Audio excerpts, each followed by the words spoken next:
মোহিনী মোহন। আজ রবিবার, রবিবার মানে ছুটির দিন, জমিয়ে খাওয়া দাওয়া আর তারই সঙ্গে সঙ্গে গল্প বলা আর গল্প শোনার দিন। তাহলে আসুন আপনাদের আজ একটা গল্পই বলি। সে ছিল এক জায়গাটা নাম হলো বেলঘড়িয়া। আর সেই বেলঘড়িয়া ছিল দত্তবাড়ি। সেই দত্তবাড়িতে ছিল তিনটে কন্যে।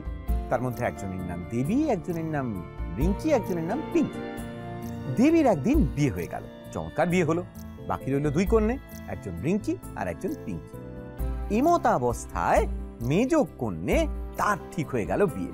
সুতরাং বাড়িতে একেবারে হই হই কাণ্ড, রই ব্যাপার। দুই বোনে একেবারে কোমর বেঁধে লাগলো যে এই বিয়েটা একটা দারুণ কিছু করতে হবে। আর দারুণ কিছু করা মানে দারুণ সাজগোজ, আর দারুণ সাজগোজ মানে একটাই ঠিকানা, আদি মোহিনী মোহন কাঞ্জিলাল। তাই তারা গিয়ে যার কাছে উপস্থিত হলো, আমিও আর তারই সঙ্গে স্বর্ণালী। এরপর কি হলো সেটা দিদি তুমিই বলো। একদম তাই। এরপরে শুধু তিন কন্যে নয়, সব পরিবারে মানে মাকেও সঙ্গে করে নিয়ে ওরা হাজির হয়ে গেল অবশ্যই আমার প্রতিষ্ঠানে। আর বলল, দিদি আমাকে সাজাতে হবে, আমার ছোট বোনকে সাজাতে হবে, আর কনেকে তো তোমায় সাজাতেই হবে। কি দেবী, ঠিক বলছি তো? একদম ঠিক। বলো, তোমার কত বছর বিয়ে হয়েছে? আমার এই 11 বছর বিয়ে হয়েছে। এবার ভাবছি আমার মেজ বোনকে বিয়ে দেবো। হ্যাঁ, তাই ভাবছি যে আর কি নতুন নতুন কালেকশনের কিছু আর কি পরার জন্য চেষ্টা করছি, বোনকেও সাজাবার চেষ্টা করছি।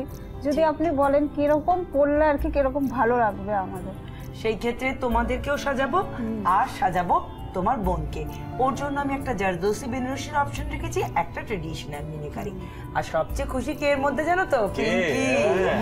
কারণ ও জানে যে এই বিয়ে বাড়ি থেকেই আরেকটা পরের বিয়ে বাড়ির যোগাযোগ হতে পারে। একদম লাইন ক্লিয়ার হয়ে যাবে। এরপরেই বলেছে, দিদি তুমি যাই করো করো, আমার সাজটার কথা মাথায় রেখো। অবশ্যই দিদি, নেক্সট টাইম চেষ্টা করব যাতে আপনি আমারই মেকওভারটাকে কমপ্লিট করবেন। বাহ, তাহলে আর কোনো কথা নেই। পিঙ্কি, কোনটা দেখতে ইচ্ছে করছে?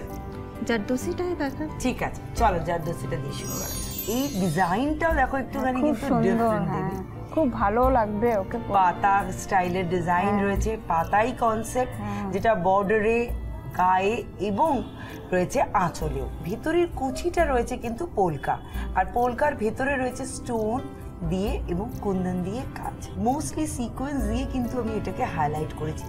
জারদৌসির যে অরিজিনাল ওয়ার্কটা হয় সেটা কিন্তু এখানে আমি কম রেখেছি, কারণ জারদৌসির যে ওয়ার্কটা হয় সেটা যদি হয় সেটা অনেকটা হেভি হয়ে যায়। এই ধরনের বেনারসিগুলো কিন্তু এক একটা কনসেপ্টে, মানে পিঙ্কির ওয়ার্ড্রোবে যেটা থাকবে সেটা পিঙ্কির থাকবে, পিঙ্কির দিদির ওয়ার্ড্রোবে যেটা থাকবে সেটা তার থাকবে।